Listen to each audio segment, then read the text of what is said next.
They told us to give a disclaimer. The views expressed on this podcast are those of the podcasters, any guests, and do not reflect any of the management, owners, sponsorships, or employees of thereof. Pretty much, if you're soft, don't listen to this podcast. One thing I pride myself on is just being the same and trying to look out for my folks along the way.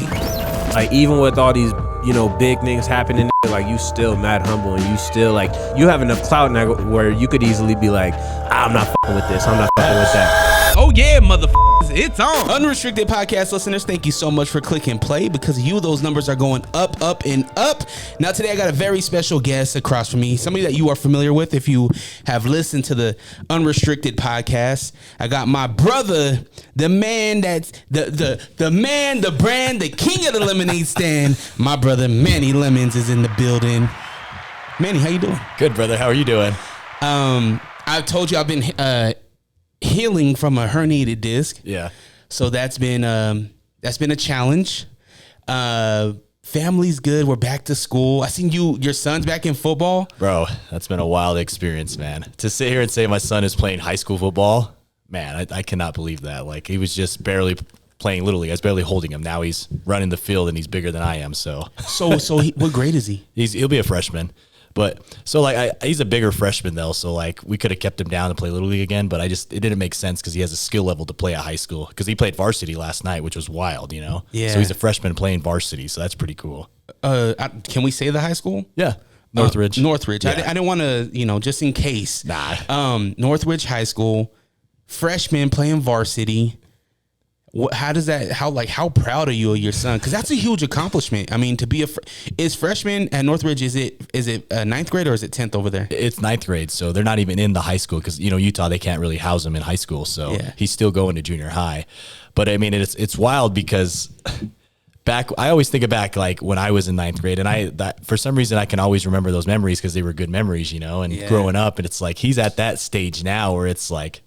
I remember it, dude. I bawled my eyes out going home last night because it's like he's at this time of season where what's here, what's happening now. So, and you're a teenage father. Yeah. How does he's approaching an age where your life changed, So how does that make? And I'm asking you as a father, right? Yeah. I have 3 kids. But does that change your approach on the way that you parent a teenager? I think kind of, sort of. I mean, I'm trying to not have him repeat history and break those generational curse, because like my dad was a young father. My grandmother was a young grandmother, you know what I mean? To kind of show him like, you could wait it out. It doesn't have to be started young, you know what I mean? But I think sometimes you can't really push it too much because once you do that, the kids come resentment towards you, you know what I mean? So like, when I moved, my story, living in Atlanta, bouncing back and forth. When I moved back, I became a full-time father again. So that was a very big transition for him because at that time he was living with my dad and my stepmom. So like he didn't really have grandparenting and parenting are 2 different parentings. And that's the thing that was hard to really break. So when I took him back, there was a lot of resentment to like, listening to orders, doing this, doing that. Now we have a great relationship and a great, great father-son time. But I think that transition was worse for him than anything because he went from having everything he wanted to me saying no. So it was really breaking those boundaries and setting those rules up, But sets him up for sports. Yeah, right? 100%. Like that's the thing too, is like the way I parent is the way I coach too. You know what I mean? In a sense, like I don't sugarcoat anything. I tell you how it is. You want this, go get it. If you don't, you're going to sit on the side of the losers type deal. You know what I mean? So does he play the same position you played? Right now he's playing linebacker and wide receiver. So I didn't play linebacker. I played DB, but I guess kind of sense. He's a bigger kid, so I think he'll be more of a defensive lineman once he gets a little bit more size on him too. He's half Samoan. I told you that before, right? Yeah. So he's got that bigger frame, and he's just like bigger frame, and he can move. It's like It's amazing. And he's taking it serious. Yes, he's taking it serious. I think his goal is to play college football somewhere, and it's where he's set up now. Kit Rollins is a defensive coordinator at Northridge. He was actually recruiting me in high school. So like I was showing my kid all my letters and all my stuff from like all the colleges I got. He helped me get on the radar. So like to him go to that school, it's like he's in good hands. He's going to get noticed. So if he has the talent that they want, he's going to get picked up. Man. I really project him as junior year. He'll be one of the top athletes in the country. Wow. Just based on his work. I mean, he's still growing. He's 14 years old, and he's like a roommate. You know what I mean? Like he's like a roommate that doesn't pay any rent. I had a family birthday. It was my baby cousin. She just turned 1, and my cousin, my So it's my second cousin, my cousin's baby. So my first cousin, we go to his house, and his son, I haven't seen his son in quite some time, and I'm like, holy smokes, it's a pool party. I was like, this dude has hair underneath his armpits. What the hell? Like time is an interesting thing, man, because as parents, it just goes like that. Yep. And I'm witnessing it. I got a 6th grader and I got a kindergartner that's about to start this year. So it's just like, holy smokes. As I say, your kids are growing up too. And that's the thing I have to say, man, enjoy the time, because like you said, once it's gone, it's gone. And that's the thing I'm like living with. It's like, man, he's not my baby boy anymore. He still is, but he's a grown young man right now. And it's like, it's the wildest thing in the world. But I think I'm embracing it now. You know what I mean?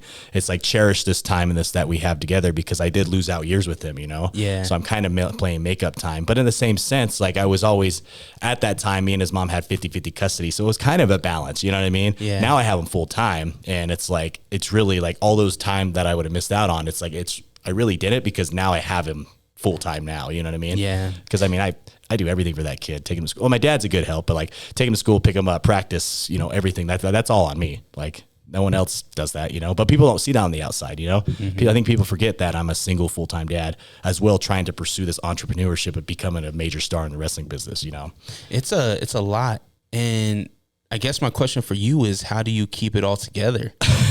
It's tough.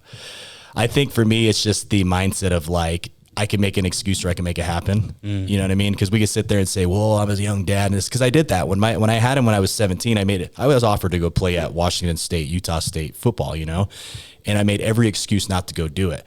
Now, but that was a maturity thing too, because I mean, I'm a young kid. I don't know what the heck I'm doing, you know? Yeah. But now I've kind of stepped back and realized it's okay for me to do the things for me to be happy, because if I'm happy and I'm healthy, my kid's going to be happy and healthy too. That's the same thing for you as a father. You continue to do these things to make yourself a success, happy and healthy for your family. Because if you're not, you're the head of the household. If you fall down, who's going to pick you up? No one, in a sense. Trust me, man, when my back went out, Yes, bro, like it happened when I had my back surgery too, is like when you have these life moments, and like if you get injured in the squared circle, like you think about long-term shit. It's like, whoa, fuck, how am I going to pay for insurance? How am I going to pay for the lights? How am I going to keep my mortgage up? How am I going to pay for, you know, all these things? Your son's in athletics. How, if he needs new athletic gear, like how am I going to do it if I'm down and out and I can't work? Yep. You know? And I don't want to take away, because I think my dad has been a huge support system to that. I call my dad his stepmom in a sense, you know what I mean? Because his mom's kind of, you know, I don't want to throw shade on it, but she's not really around. Yeah. I mean, she's there, but not. But like my dad has been a real diamond to him, where he stepped up and filled the holes where I couldn't fill, you know? Because I mean, like I'm still learning as I go, bro. I'm not the best father, but I'm a present father, if that makes sense. I think that's the best father. So I think the best father is a present father. Yeah. We're learning this thing together. Yeah. You're growing a human. Yep. You know what I mean? From born to death. When you came back, like there was a point in your life where you had to pick up, where you had to make that, I don't want to say make that time up, but you had to pick up the pieces and show this kid, hey, how to be a young man. And now you're in high school, and now you have the background in athletics. You have this, and you have a great support system with your father, you know, like you're doing all the right steps. And sometimes I think as dads, we get on ourselves when we should be lifting ourselves up and being like, dude, like it's okay. Yep. It's okay if you have a bad moment, you know, and you disappoint your kid, or you make your kid mad or sad or whatever it is, it's like, okay, well, learn from that. You know? And it's like trying to, you know, John Cena says the comparison is a thief of joy. So if you're comparing yourself to your father and how they did things, you know what I mean? The way you do things is going to be different than the generation before you know what I mean? So we need to stop comparing, because we're in a different world now. Yeah. And it's like we're all learning, and we all have no idea what's coming next. So we're just doing the best with what we have right now, you know? Absolutely. And that's the thing. It's like, and that's where I'm so proud, because I guess I'm not a terrible father if my kid is thriving in school. He's thriving in sports. You know, I made one heck of a human being, and I'm pretty proud of that. I was telling my grandma that. I was like, you know, I didn't do too bad. Regardless of what anyone could say about my parenting, my son is happy, healthy, and he's living life to the fullest. Yeah. And he's going after his dreams and aspirations. I think us as fathers, that's all we want from our children. Go out and get it. If you fail, at least you tried. Yeah. And honestly, you won't really know until, and I don't know if he tells you, but you won't know until they're like, Dad, like you did good. Yeah. You're good. You know, I haven't had that moment with my son just yet. Yeah. I mean, he's only 11. He's gonna be 11 on Monday. Yeah. And he hasn't gave me Dad, I'm proud of you. He hasn't given me the dad, you make me happy. Like, it's just a feeling right now because he doesn't know how to express himself that way just yet, you know. But he'll tell me when he's mad. But it'll get there, bro. It'll get there, I promise. Because I remember I don't know if you see my social media. I just barely posted last night, but he was playing outside linebacker for varsity. He made a blitz from all the way to the other field. He came and made the tackle from all the way to the other side, and his coach was all excited. And he looked up, and I'm standing. I politic my way on the field, obviously, so I'm standing sideline, and he just looks up and sees me, and you just see the face, like he's all, yeah, you know what I mean, the proud, like that was a moment. I was like, oh, I had to turn around because I started tear-eyed for a little bit, you know what I mean? Hell yeah. Because I'm proud of him, man. Like he's worked his butt off, and he's stayed with the adversity. You know, he went from he's had a broken household his whole life. You know, his mom and me going back and forth, from me bouncing back to doing my career. You know, so for him to stand up and accomplish what he wants to accomplish, it's a damn good feeling because he's doing it for him and nobody else. So we have Bill Goldberg, Brock Lesnar, Braun Breaker, all football players turned pro wrestlers. Has he showed any interest? I'm pretty sure he's going to find his way into the industry because you got to think his athletic endeavor let's say, I think he'll make it to the top level. I just think if he stays the course, he has the skills and ability to do it. And I know people are like, oh, well, he's so young. I say, yeah, but he's got gifts right now that people would dream of having. The size, the ability, the strength, the speed, you know. Yeah. And at 14 to have those, and he's just getting better. That's why I'm basing it off of. But when he goes to that next level, his athletic endeavor is only going to last so long. So therefore, what's he going to do after it? You know what I mean? His father's already made a living in an industry where he can see the dollar signs on it, and he has everything. Like WWE's going to lick his chops for this kid, man. He's going to be 6'5", 250 pounds. You know what I mean? He's exactly the molded star that they want. They can mold him to whatever he wants. So I'm sure he'll find his way to it. I need you to do some genealogy if you haven't already, just in case he's a part of the bloodline. Yeah. That's what I'm saying too. It's like, so he has some old blood in him, so you never know, he might end up in that bloodline. You know, he might be on that family tree. Bro, I joked about that the other day. I was like, technically I'm in the bloodline. You know what I mean? Because my son, you know, so we were joking around. Me and him were joking around about that. It's like, so whenever you're ready, kid, let me know. You know, I think Tongaloa is going to need some help, so maybe you can manage Tongaloa. There we go. Yeah, I'll be the new Wiseman. You know what I mean? I'll be the Wiseman of the new bloodline. It was funny because we were talking about that with my dad because like everyone in that new bloodline, bro, I've wrestled. Really? Yeah. Well, I know you've done with Solo. Solo was our first champion here. Yeah. And I've wrestled him all over the circuit here. Jacob Fatu, I wrestled in, was it Vegas or Arizona? Because he's obviously from California. Tongaloa and Tama, I've wrestled in Impact. I was a dark. I wasn't in the ring with them, but I've met them through Impact. But I've been associated with everybody in that bloodline. So that's kind of a cool feeling to watch them on TV thriving and succeeding because I know these people's by person, you know, versus the wrestlers. So it's been a while since we talked about wrestling and about your career. But speaking about the industry right now, specifically WWE, before we cut mics on, you were saying it's red hot right now. Yep. And have we seen the industry have so much heat on so many athletes at one time? Never. This is the hottest time of professional wrestling, bro. Because you got to think about it. Like every single storyline has people invested, from Raw to SmackDown to NXT. Everybody has the attention of the audience. You want to know what's going on with the new Judgment Day. You want to know what's going on with the new Bloodline. You want to know what's going on with Roman. You want to know what's going on with Cody. It's like everybody is thriving in this environment. And WWE Triple H has done a heck of a job because he's pretty much taken the reins and transcended the industry, because this is, I think right now we're heading into the biggest boom wrestling's ever had, and it's going to be because of that man. Yeah. You know, it's like, I mean, how many times now, like the casual viewer, they know about wrestling now. Absolutely. And it's like, that was 2 years ago. It wasn't like that. Bro, my wife tolerates us, right? Yeah. We're a wrestling household, but she tolerates it. Last night, me and my son were watching SmackDown, and Roman comes out. It's the end of the night. Roman comes out. He puts on a show. Yeah. He takes on Bloodline 2.0, the fake tribal chief, and we're going ape shit. Yeah. Oh my gosh. Ooh, we're going crazy. Wifey's doing laundry. She goes, what was happening? She comes out into the front room, watches the segment, and that's when I knew, dude, wrestling is on an all-time high. When you have a Utah mom that is, I wouldn't even say casual. She tolerates it, right? Because she has a husband and a son that loves it.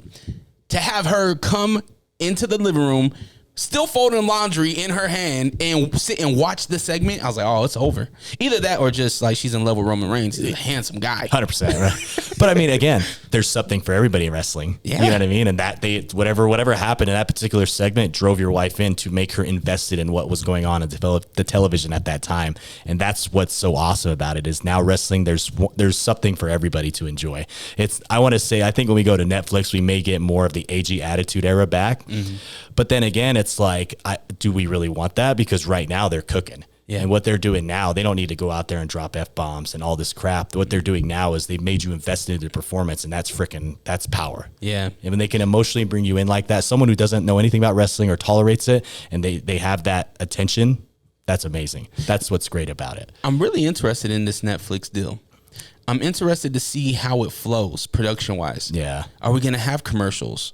Is it going to be a shorter show for Raw? As a father on the West Coast, watching Raw is a pain for me. To stay up until midnight? Yep. Oh my gosh. And I have to be up at 6 o'clock in the morning? Yeah. It's tough. Yep. Right? And then we record Figure 4 podcast on Tuesday. So we watch Monday Night Raw and we record on Tuesday.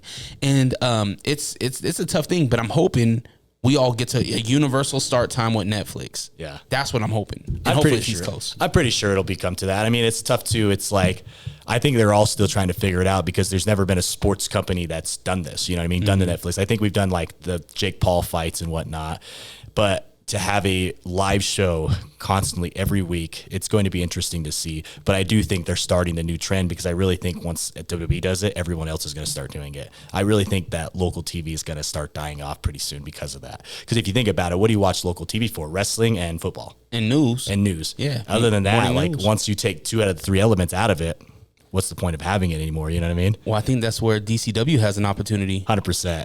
If everything's leaving TV, they're going to need people to watch their eyes. So if you're watching Netflix and you're watching WWE, well, guess what? Here's a commercial on Fox where you can watch our local guys. Isn't that so? That's what's so exciting about it all is the fact that they're thriving. It creates position and opportunity for us to thrive as well. Mm-hmm. So you don't, bro. I really think even for WWE, I think the business itself in 2025 is going to be hot. I'm talking about for me and DCW, 2025 is going to be freaking amazing, and we've already have the blueprints to that to really get to that. Far as like. You know, we've talked about it all the time. One of the biggest companies in the world is coming here this Sunday, Game Changer Wrestling. I talked to you about that. Mm-hmm. You got to think about how amazing that is because before pre-pandemic, how many times did we get Raw and SmackDown? Never. We'll get some house shows. House shows all the time. It was never a television show. Never. In 2024, we're getting SmackDown twice, the Ace show twice. What does that tell you about the Utah wrestling scene? It's huge. It's growing and developing, and it's only getting bigger and better. It's untapped. I think we talked about last time. It's untapped, an untapped market that now is a thriving economy to professional wrestling. You have WWE SmackDown coming twice. Game Changer Wrestling. I guarantee you this Game Changer show, if it's a success, the Utah will be one of the hottest beds in professional wrestling. And I tell people that all the time. It's like I've been working for this for 6 years since I started to try to build Utah, make it a territory. We're living that moment now. It's hot now and it's happening now. And all that's going to happen is if the community could step up and show up and make these shows a success, it's going to pop off and become something truly special. I can see it and I can feel it. And I'm going to make sure that happens. Regardless if people want to support me or not, we're living it now. It's going to happen now. You mentioned GCW. I think what people don't realize, if you don't know GCW, if you don't know this organization, this federation, a lot of stars came out of this place. Most recently, the #1 prospect of the world has wrestled on there, Jacob Fatu. Yep. Some of his best matches with Zilla were on this show. So it's important to see and to support this show as it comes through. One, because you're going to be on it. Yeah. And you're headlining? Bro, that's another thing. It's like I've been booked into the world title match for a major promotion by a major booker. I didn't ask for this. I didn't politic for it. I had no say in this. But I want to say, I think just through the popularity of what I was able to build, I was recently, so back in June of this year, June 8th, I think I told you I had the WWE recruiter, Gabe Sapolsky, out here. Yeah. He was obviously out here recruiting talent. When he came back and he put me over on his podcast, he compared me as the Jerry the King Lawler of Utah What Jerry the King Lawler is to Memphis, I am to Utah. That is a huge compliment, man, because Jerry the Lawler's a Hall of Famer. And what he did for Memphis wrestling, I don't know if you know much about it, but he was basically like the biggest star of all time in Memphis wrestling. So to have that comparison is amazing. So I don't know if word of mouth or he had something to do with that or whatever happened, but that allowed the decision to put me into the main event. Now it's do or die, sink or swim for me. I got to show up, deliver, and win. And that's why I keep putting that, because that's what we're going to do. Show up, deliver, and win. And that means the show's going to be a success. The match is going to be a success. I'm going to be a success because I've been put into a position to be successful. Now my career is on me and my shoulders alone. The only one who could fail is me. Who's your opponent? Mance Warner, the GCW champion. He's a crazy son of a gun. What kind of match is this? Is a singles match? It's a singles match. I mean, it hasn't been sanctioned as a hardcore match or anything, but it's game changer, man. Anything goes. He's a crazy son of a gun, and I'm Manny F and Lemons. So if we need to go hardcore Lemons, let's go hardcore Lemons, baby boy. Oh man, you need to bring the lemons, man. Because that's the best, baby. You know that. Yeah. Fight the sour, get the power. Man, so okay, you got the main event, GCW coming up. What's going on with Devotion? Devotion's thriving too, man. Because that's the thing is. That's where it's like, it's mind blowing to be in this position, because I've been feuding with EC3, you know, EC3 from WWE. I've been feuding. He's the NWA World Heavyweight Champion right now. Yeah. And he's the top guy for that promotion. We've been feuding since December of last year was our first match. But even before that, because my brother, Johnny Autism, I don't know if you see him on my social media. Yeah, I seen the recent post. Yeah, he was cheering you on with your new song. Dude, he's my biggest hype man in the world. I love that kid to death, because he'll go on podcasts and he'll call wrestlers out for me. So like one time he went on a podcast, he says, "Hey, EC3, will you ever come to Utah and Wrestlemania?" But me and EC3 were friends because I met him through TNA and all this adventures. Yeah. And he's all, "Yeah, sure, I'll Wrestlemania." He put me over like Rover, and that, to me, I was like, there's money in this match. And this was before he was ever the NWA World Champion. The championship just kind of came as a bonus, honestly. Yeah. And then once he won the title, it was like, man, we can make this special. That's why we waited till the 5-year anniversary to do a world title match, because how many times has the NWA World title been defended in Utah? I couldn't think of it ever. Yeah. And maybe in the 80s, you know, but who knows? Internet really didn't exist then. Yeah. But to have that was very special, because now my name in the state of Utah and Devotion is tied to that lineage of the National Wrestling Alliance. Mm-hmm. Regardless if I was pinned or not, having us tied to that makes Utah wrestling look more relevant. And now we have a rematch coming September 7th here in Salt Lake City at the Mid-Valley Performance Center, where he didn't pin me for the belt. So therefore, I'm still rightfully the number one contender to the championship, because my shoulders weren't pinned. Creating that second opportunity for us to go out there to have that second match. But in the same sense is, this last year of my life, I've been nothing but pedal to the metal, all gas, no brakes. Therefore, I'm not losing this time. We're going to go out there, smack the herpes off his mouth, and win this dang match, you know? So EC3, you better come with it, my man. He ain't ready. Because that's the thing, too, is, man, it's like the minute that the count out happened, because what happened was, like, I don't know if you've seen, I went crashing and burning through a table. Yeah. It was a 10 count. So championship does not change hands by a count out, via count out. So technically, I guess I did lose the match, but I wasn't pinned. And as a champion, you want to pin your opponent to prove that you're the best in the world. If you can't pin me, then maybe I'm the best in the world. Yeah. And I'm going to show that. That's the story we got to tell. That's right. So that's September 7th? September 7th, yep. And then we also have Tommy Dreamer's coming out too. I seen Bro, that. Tommy Dreamer's my boy, man. He's in a 5-way title match, so it's to be for the DCW heavyweight title.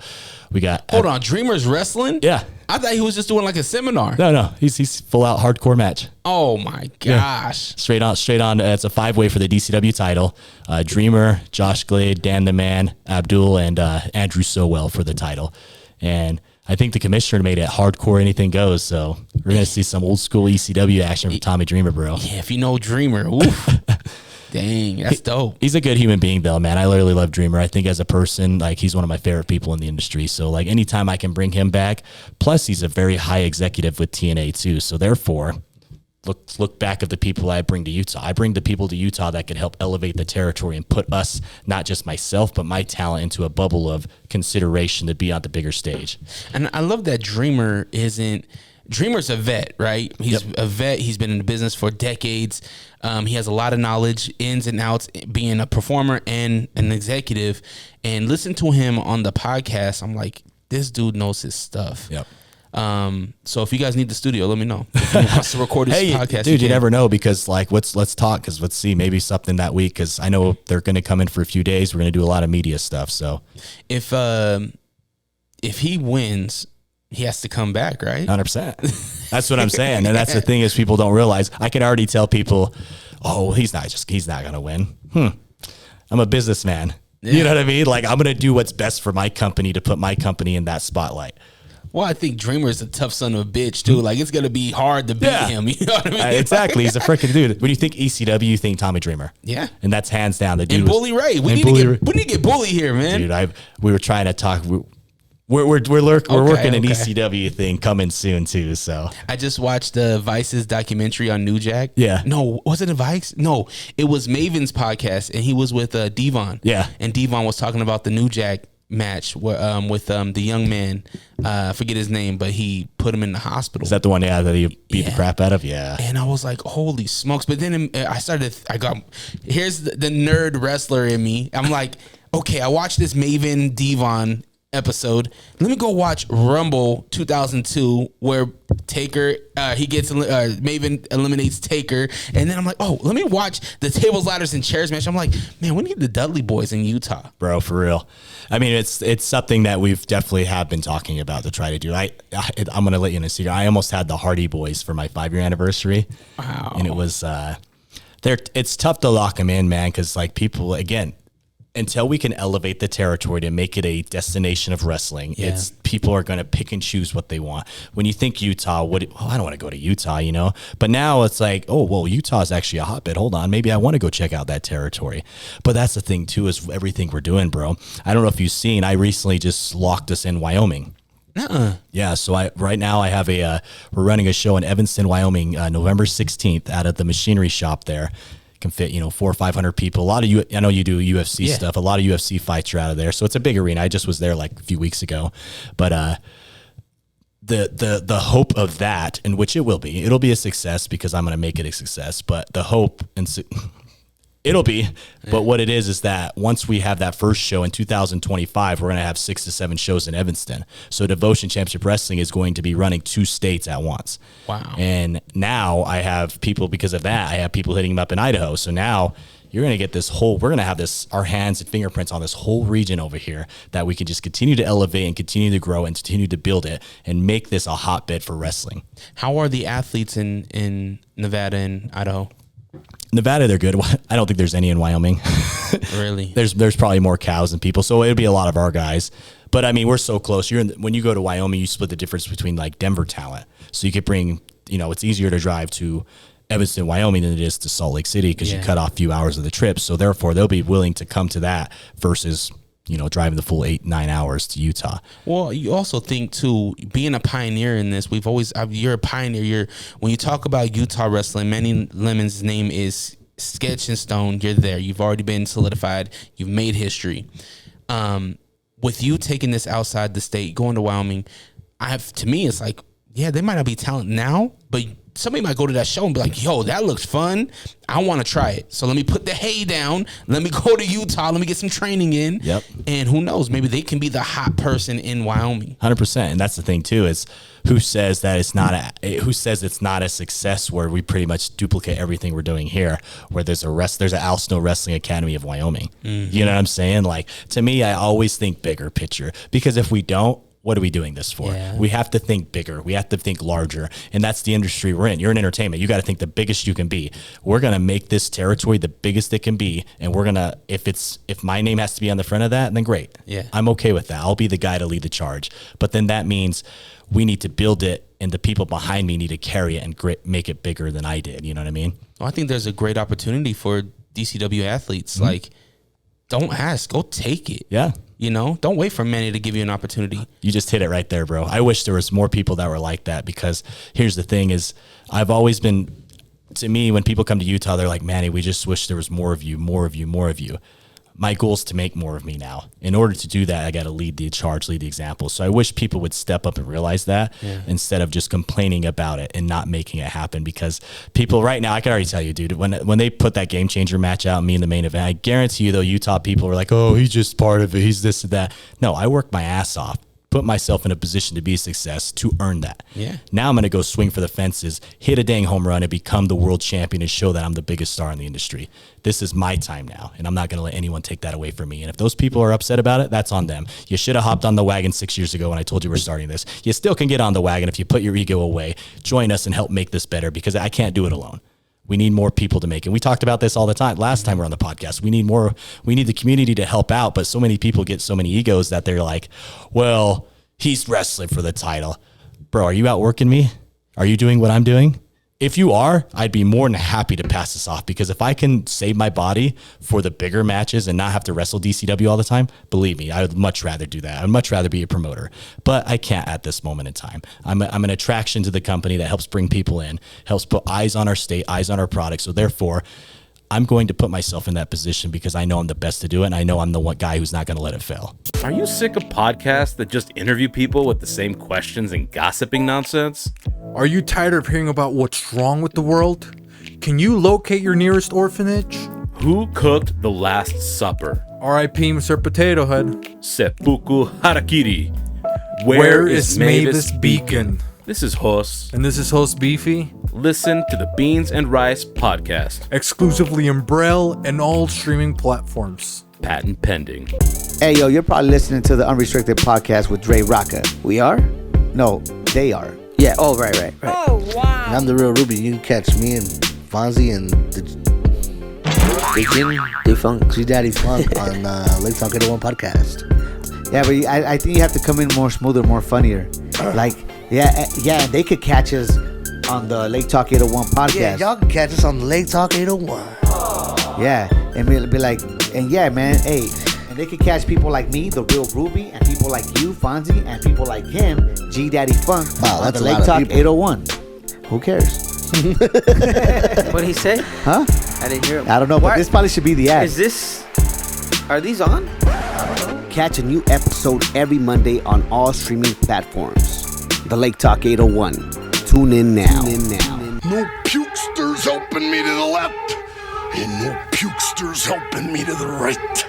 Didn't need them then, don't need them now. You are the ex-champion only. Now this is the way, Tony and David, that you do the figure four leg lock. Do you love wrestling? Do you believe that Stone Cold Steve Austin is the greatest entertainer of all time? Or maybe that Shawn Michaels is the sexiest man alive? Or did you have a thing for Sonny from the years of 1994 to 1996 like I did? Did you know Yokozuna isn't even Japanese? If you could count the number of dimples on Rikishi's ass, this podcast is for you. Follow us, the Figure 4 Podcast on Instagram, at Figure 4 Podcast. And check us out on YouTube. Do it. Tell your punk ass friends about us. Yeah. You can't. There's a lot riding on you. I think the advice to anybody that is interested in pro wrestling, I'm not the athlete, but I damn sure am a spectator, and I watch and I know marketing and I know these things. If you are worried about somebody going for a belt, like you're not in the right mindset. Like you need to perform. And I had this conversation with my good friend Pop Out Aiden and Will Wonder on the Figure 4 podcast. As much as belts and achievements are great, better matches are also as equal and important. You know, you can give me Dragunov and anybody, and it couldn't be a title match, and I'll watch that over sometimes an Intercontinental Championship or a U.S. title match. Why? Because Dragunov is going to show up. Braun Breaker is going to show up, and we've seen it leading up to the Intercontinental, title. Put on great matches. Go viral. You can go viral off of great matches. Look at Leo Rush right now. Continues to go viral off of just acrobats and great matches. You know what I mean? So don't limit yourself and worry about getting that title. If you show up, you're going to get that title shot. Yep. No matter what company, it might be DCW, it might be GCW, it might be New Japan, it might be WWE, it might be TNA, it might be whoever. You know what I mean? But you have to show up. That's exactly it. And I think that's the thing with wrestling. So many people think, oh, I got to be the champion. I got to be this. I got to be that. It's like, no. focus on being an attraction, focus on being a standout, focus on being a good wrestler, an entertainer. You know what I mean? Like I always say, like, I think I probably told you this last time. There's a huge difference between wrestling superstars and indie wrestling.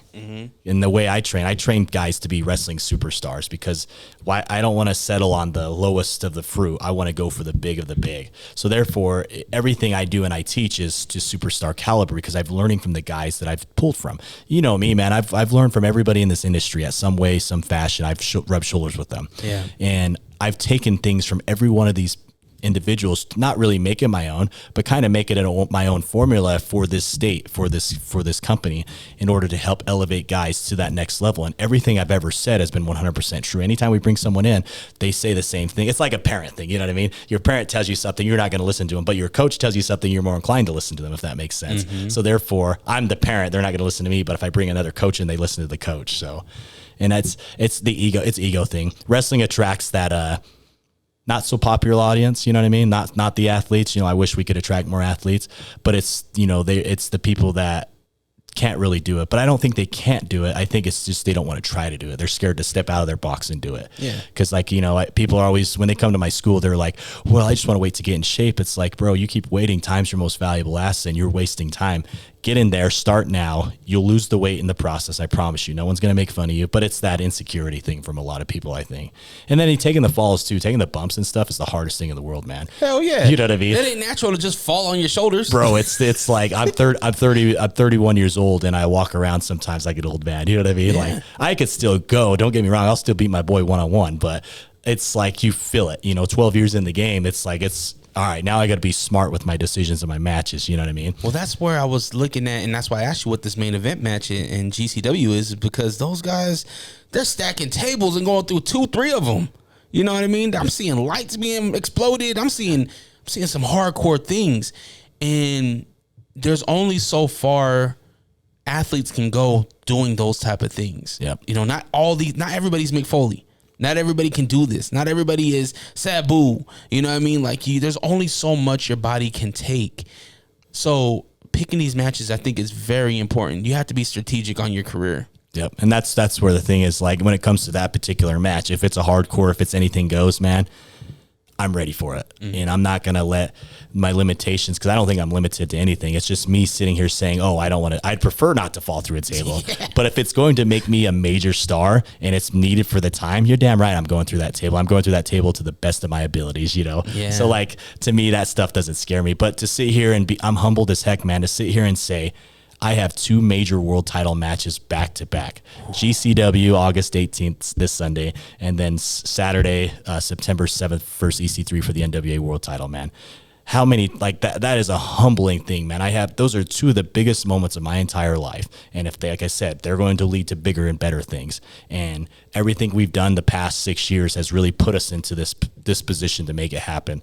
And do or die, sink or swim, I'm not dying. We're swimming to the shore, making it happen. Yeah, man, it's exciting. It is, bro. I that's why I wanted to talk about it, because I'm so excited about it, and I wish other people would get to that. And I understand they're not into that position, but again, if it's a success, 2025, more of it's coming. When it's a success. Yep. Yeah. When it's a success. There you go. We talk about 2025. 10 years from there, 9 years from there, we have the Olympics. Yep. It just got announced. So, as a businessman, as an owner, operator, and athlete of DCW, are you planning out the next 5 to 10 years? Oh, bro, I think for the next 5 to 10 years, I think I even told you, I think when it comes to Devotion itself in year 10, I really think it's going to be a major developmental company for WWE, for all these other, you know, TNA and all them. I really envision it of being like, I want to mimic the Nightmare Factory in Georgia. I want to have a big facility, weight room, multiple rings, you know, and I don't want to just be a destination for wrestlers. I want to be a destination for all athletes. So speed training, football, basketball, baseball, all that stuff. A facility that really can bring the best athletes in the world and attract the best athletes in the world. That's what I envision Devotion to be, a part of that big cycle. So yeah, the Olympics coming, phenomenal for us, because that puts more eyes on our state and more eyes on our product. We got a hockey team, you know? Yeah. That's more eyes on Utah. they announced UFC's coming. I don't know if you've seen that. Yep, October. UFC and WWE are owned by the same dang company. You think that's by coincidence? It's by what you're doing to the community to help build this, to the fighters that you're helping. Yeah. Bro, we're all in this together. It's all working together. Everything you're doing, I'm doing, we're making it better. Absolutely. And it's the time to pull the trigger. 100%. It's gas, foot to the pedal right now, man, because it's happening now. And that's what's so exciting about it, because I wish people, like-minded people, would understand that, hey, let's make this happen. Let's make it work, because I promise you it will be the best thing for the state. And once we get past that mountain, there's no looking back. You mentioned something earlier that spectators of wrestling aren't necessarily the cool kids, but we are. Like, it's weird that we are the cool kids. We are in the know. We are in this industry. We're in this. We support this industry and this entertainment that the world sees. Yeah.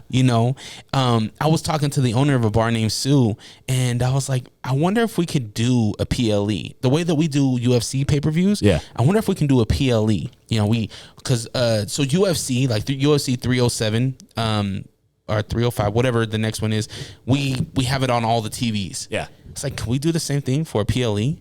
That would be sick, bro. Can we throw a Royal Rumble party? You should. If you could do that, man, I'd be definitely down to help make that happen, because I've thought about that too. I think it would be something that would be really cool, because how many you look UFC, how many people, let's go watch the fight. How many people look up wrestling? Let's go watch wrestling. A lot of people in the wrestling community just have house parties and get-togethers, you know what I mean? Because there's not a place like that available to go, Yeah. So I think that's a great idea. One thing I would like to do, though, is I would like to make it all ages, because I feel like wrestling's a family entertainment, right? Yeah. Like, I want my 10-year-old to be able to come eat some pizza, have a soda and watch, Roman Reigns do his thing. And then we can do some giveaways in between. Yeah. I think that would be awesome. Give away the new WWE 2K25. Yep. Maybe do a raffle for a PS5 or something. Yeah. With every ticket you get an entry to win a PS5. Yeah.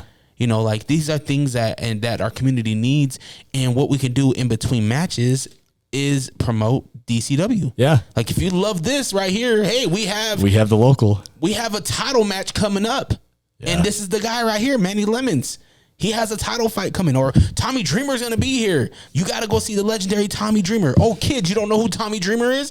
Go look one little thing up called ECW on Peacock right now. Yeah. You know what I mean? Yeah. These are things that I think will help the venue. It will help out DCW, but then it also brings a community together to spectate something that they love and not feel like they are outsiders or anything like that. Yeah, no, I agree, because I think that I want to say, I think a old promotion used to try to do that, but they weren't really successful with it, if it makes sense. I think it's more when pay-per-views were on Sunday, they would run a show, and then the next day, if you bought a ticket, you could come watch the pay-per-view with the stars or something to that nature, But I think it's a phenomenal idea to do something like that, because that's how we can attract more casual viewers. Like you said, hey, you want to be a wrestler, kid? We have a local school here where we have a legit pipeline to the WWE. You know what I mean? Yeah. So it's creating that inspiration for those young kids to be like, all right, I could go achieve my dream and goals through professional wrestling now. You know what I mean?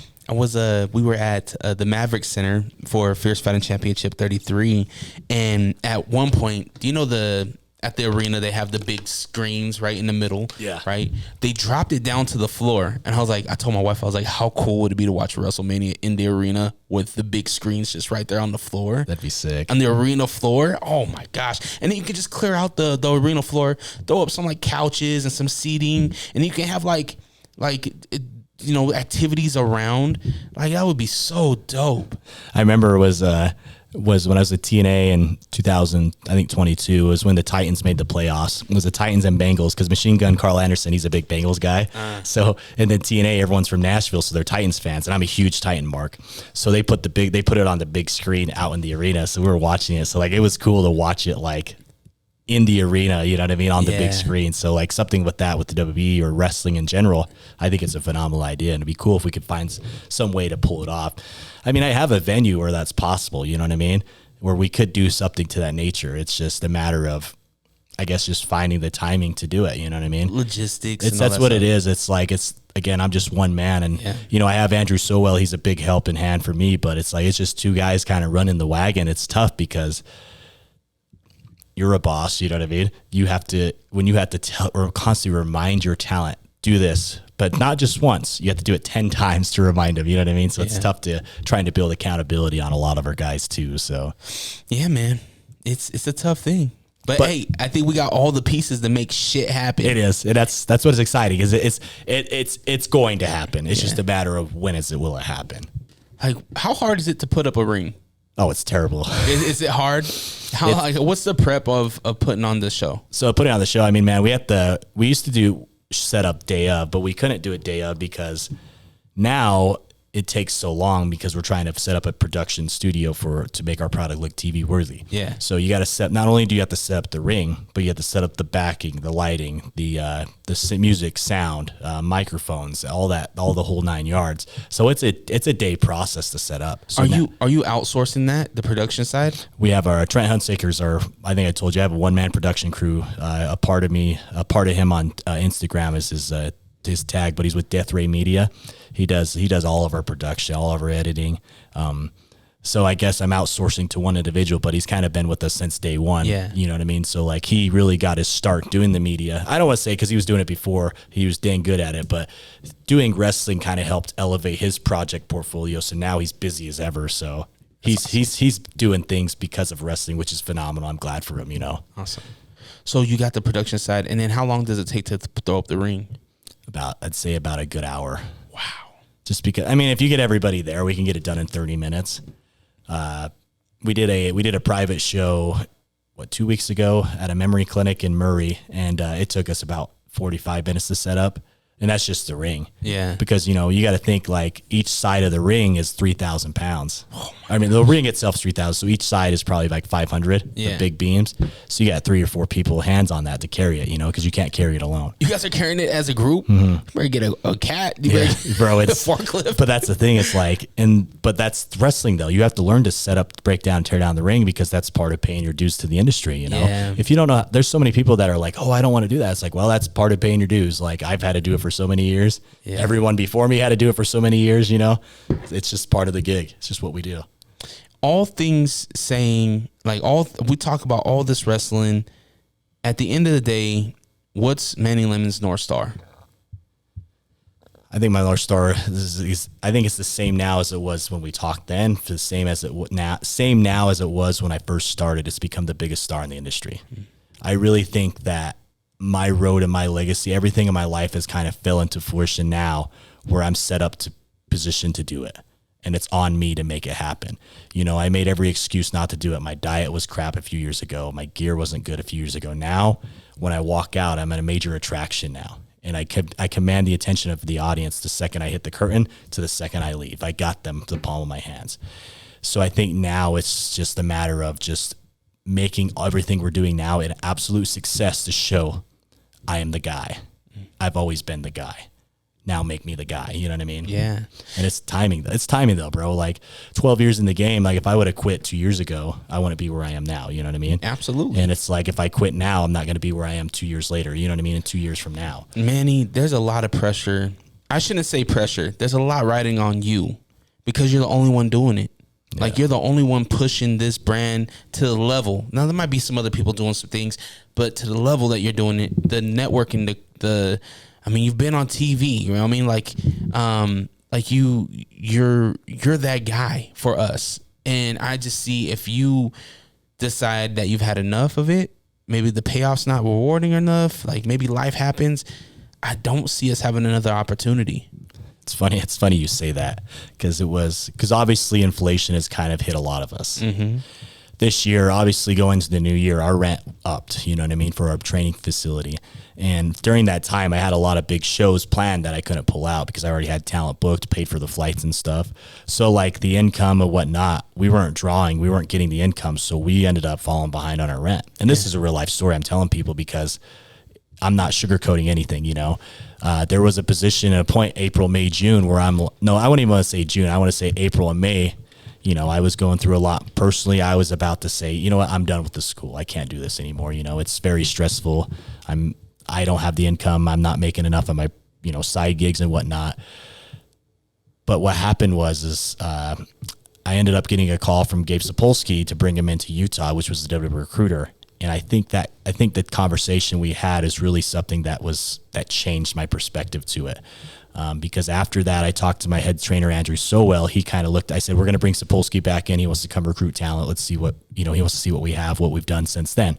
And he looked at me. He's all, I know you're never going to admit this, but you're the savior of Utah wrestling. And those words alone are really what kind of said, all right, let's turn it back on. You know what I mean?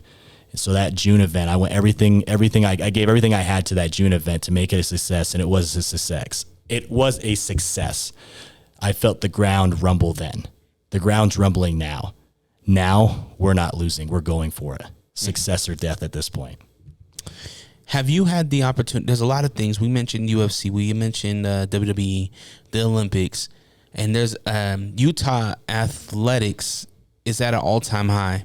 The U of U just changed conferences. Have you had these conversations with athletic commissions like like Ryan Sports Entertainment?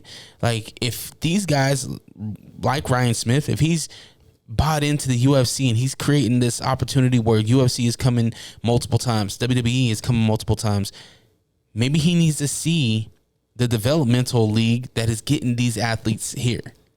I mean, particularly to have a conversation with him, no. But I mean, I think it's definitely something that will happen eventually, because we're building something from the ground up. Nothing like us has ever happened before. We really wanted to break outside the bubble of Utah wrestling.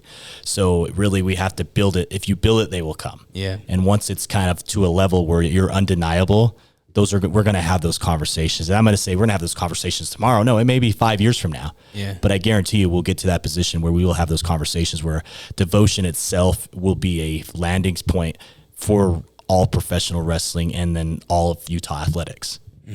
I'm excited for it, man. I am too, man. Like, that's what I said. Like, I really wish people could understand the excitement level behind it, because it's really an exciting time, and it's not even something that I'm going to prosper off of, but everybody could prosper off of it. Hell yeah. It's not just one thing. Like, it's one thing that I think people don't understand is that, yes, it might be wrestling, but that wrestling is going to give somebody an opportunity to pick up a camera and help film. Yep. That's going to help somebody with being able to reach out to you like, hey, I write stories. Maybe I can help write some stories for some of your athletes. Yep. Like, it creates opportunities so much. The food vendors, like, spectators need food. Yep. You know what I mean? Yep. So, it's a trickle effect to help the community. So you're doing a phenomenal job, bro, and I'm super proud of you. I appreciate it, man. And like I said, like, it's just going to get bigger and it's going to get better. Like, there's no slowing down with me. Like, and I think that's the thing that's different between me and everyone else. There's a sacrifice to greatness, and it's your own pleasures. And I may have said that already before, but I've given my life to this business. So therefore, there's not really any other way for me to go but to win. And I will go to my grave either a winner or a loser, but at least I tried. Not a loser. Not a loser. I think if you tried, you can't lose. It's funny because it's like, even like, my confidence is back. Hell yeah. And like, it's like, so now to sit here and say, bro, like, I'm going to become the biggest star in the industry. I could confidently say that. I know it. You can't mess up anything that's destined for you. And this was destined for me. It just took a long time to get there. Mm-hmm. And it's going to take maybe a little bit longer to get to where I want to get, but we're going to get there.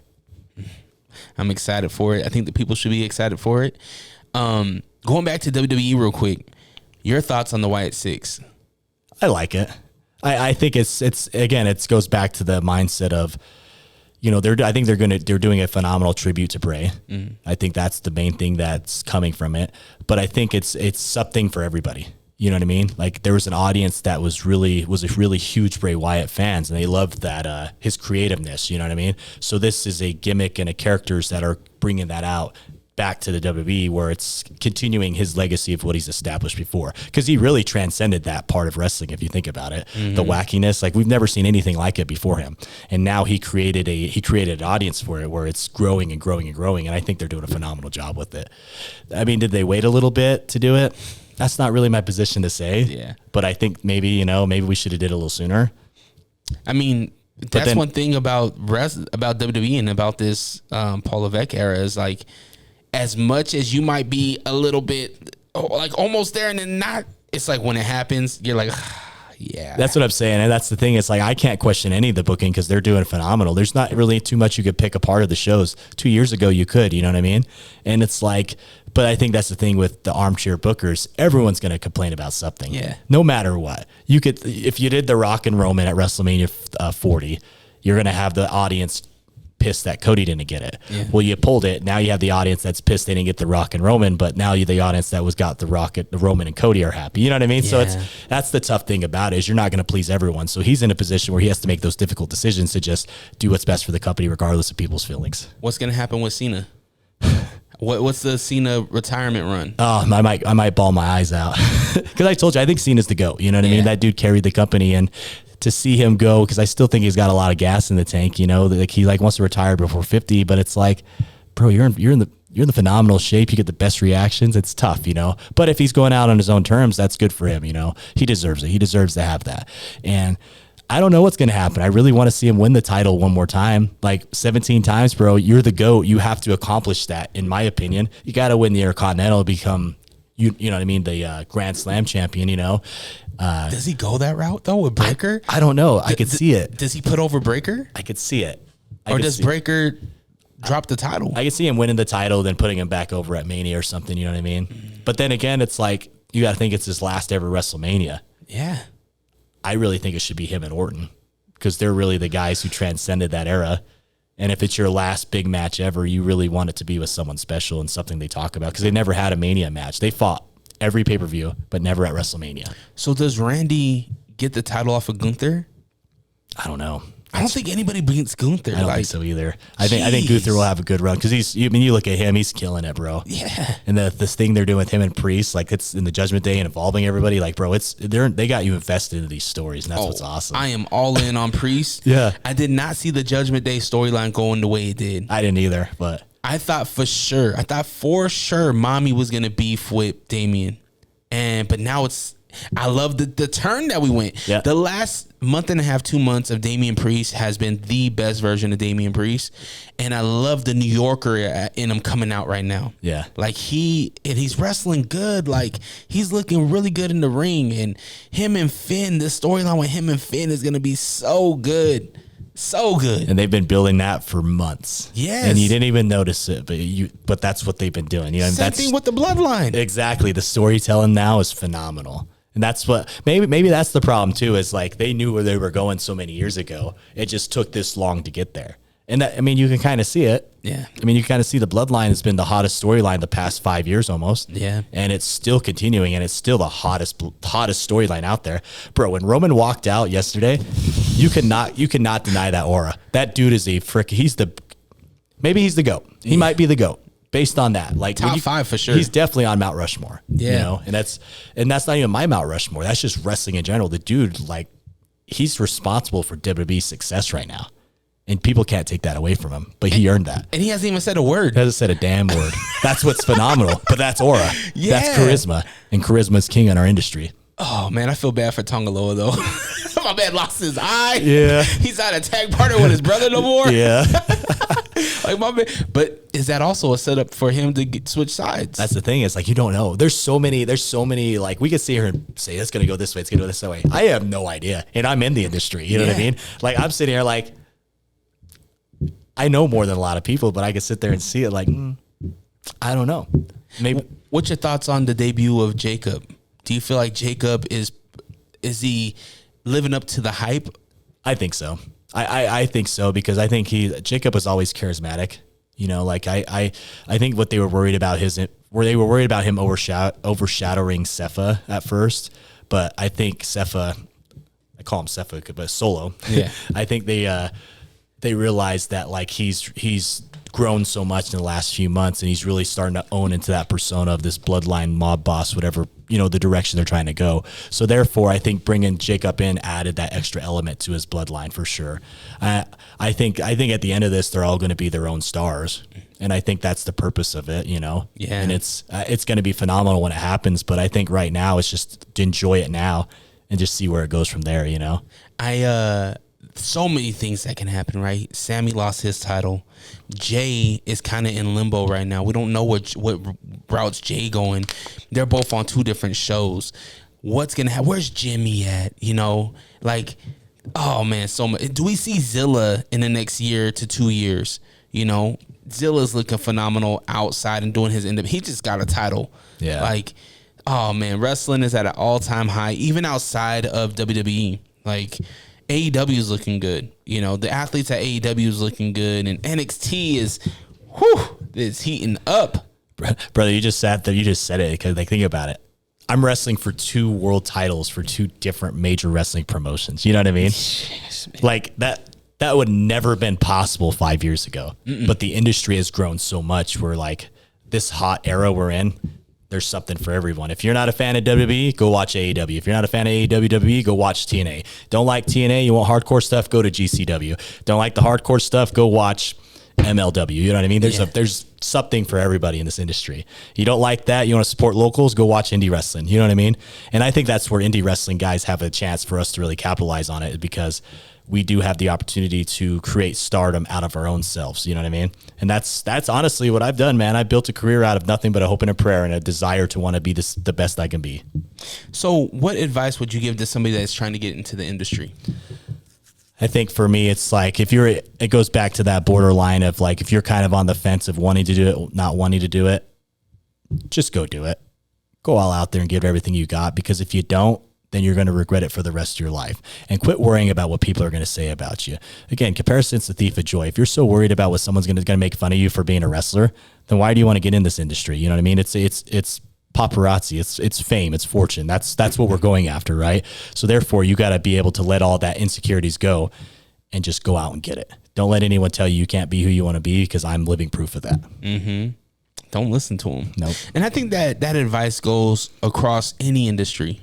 It does. That's why I say that. I bring that up because I've heard it. I've heard the negativity from people for so long, and it's like, but are you saying it because you're jealous they're doing it? Why are you saying it? What do you, if they're doing something they love, why are you dogging on it? Let them go do it. Don't worry about it. Is it affecting your health? Mm-hmm. Is it affecting your sanity? Then what do you care? Yeah. Oh, you just want to be a know-it-all and just make fun of them. Good. Well, go do what you want to do. We're going to do what we want to do. We're going to continue to eat over here. Exactly. Well, future is bright for you. The future is bright for Utah wrestling, and I really hope if somebody hears, if they're a pro wrestling fan, even if they're not a pro wrestling fan, go check out some of the YouTube videos. There's some great matches on the YouTube.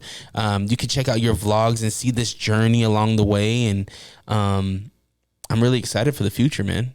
Me too, as bro. Always. I am too, man. And like I said, I just this era we're in, man. And I don't know if I told you, I don't think we covered it, but we're gonna be at Wrestlemania weekend, Devotion. Did we tell you that? Nah. Yeah. So we're gonna perform a show Wrestlemania weekend in Las Vegas. Wow. So we're part of the weekend. We're literally at 3 p.m. Friday night, right before SmackDown of the Hall of Fame. Like, that's huge. You know what I mean? Hell yeah. And that's 2025. Like, that's something that I want to make it a success, because when could you ever say you performed Wrestlemania weekend? You know what I mean? Yeah. And this is the real life opportunity with Vegas being so close to us. We have a real life opportunity to do really something special. Does Vegas have an independent circuit? Oh yeah, they got a good one. FSW's pretty much the future stars of wrestling. That's where like D'Lo Brown are out of, Kenny King, a lot of those major stars. A lot of people live in Vegas. So, and obviously people live in Vegas, for obvious reasons, but it's, I think Vegas is a hotbed. I really think, I'm not no gypsy or anything, but I really think because UFC's home to Vegas, right? Yep. I really can see WWE being home to Vegas too in the next 5 years. I could see it. Yeah. I did NXT Battleground. I was there as an extra, and I was at the UFC facility, and it's the exact replica of the Performance Center. And I'm like, they're testing the waters here. That's what they're doing. I could be wrong. I don't know any inside information. I'm just saying, like, I just see it going that way, because think about it. WrestleMania wasn't going to be in Vegas next year. It was set to be in Minnesota, but then it switched. Why did it switch? Because Philly was too damn cold. Probably true. There's probably a lot of truth to that too. But you know what I'm saying, though? Like they're not going to, like, regardless if it's cold or not, money comes first. Have they announced anything with the Sphere? I don't think so. They got to do something at the Sphere. I know UFC in September is going to be at the Sphere. Yeah, maybe SmackDown. I think no, they're all at MS. They're all at the what's the casino on the corner across from New York. MGM. They're all MGM. Maybe T-Mobile, I think too. But Allegiant Stadium's where they're holding Mania, right? Yep, that's where Mania will be. So where is the DCW event? Is it at is it open to the public? Can people get tickets? Yeah, How so to get more information? Yeah, so we'll go. We're still gonna work out a card or whatever because I want to make that a really big card, make it really special.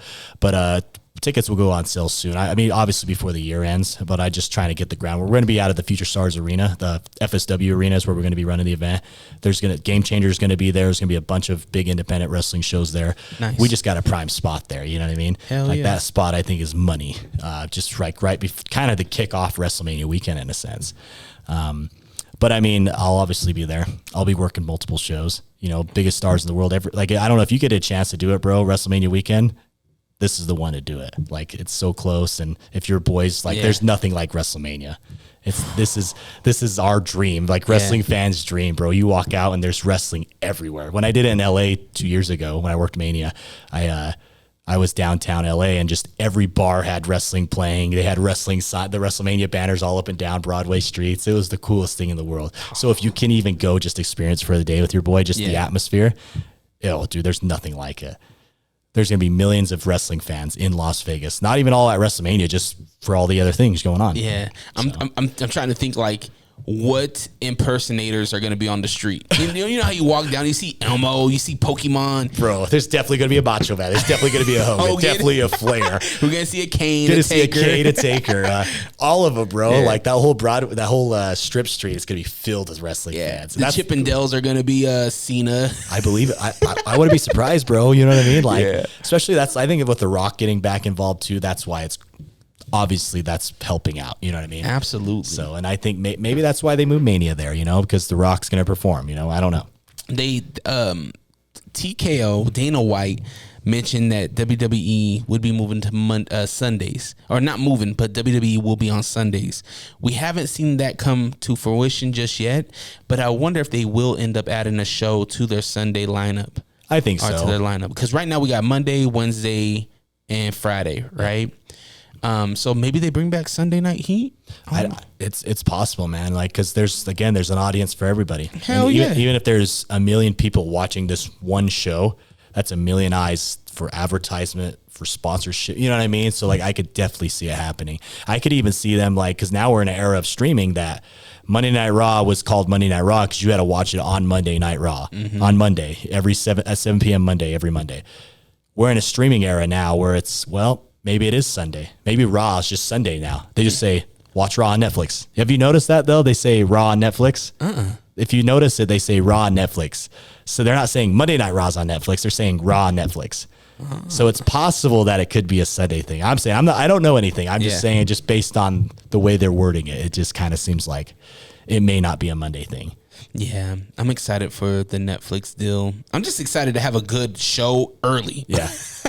Yeah. Man, yeah, it's awesome, bro. Manny Lemons. Did we cover everything? Was there anything else that we missed? I don't know. I think that's all it is, man. I mean, just show up to Deliver and Win, GCW, August 18th, Sunday at the Clubhouse downtown. Huge match. I really think that show is going to be the show of shows, and it's going to be a show that's going to put myself and all of Utah wrestling on another spectrum. Once it's a success, we'll be on a different level, operating on different things.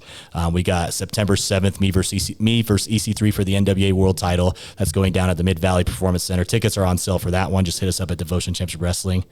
Other than that, man, no, I think it's just been a great conversation as always. Always. Where can we follow you?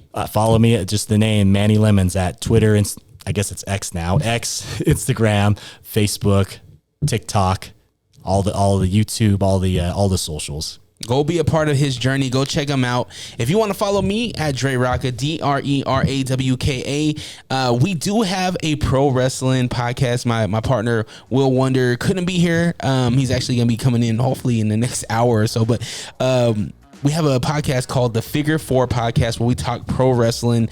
We most recently had Pop Out Aiden, who actually went to SummerSlam and enjoyed the whole festivity scene. Roman come back. We talk all of that and more on the Figure 4 Podcast. Figure the number 4 podcast on Instagram. Go check it out. I hope you have the day you deserve. Protect your light. We're out. Peace. Whoa.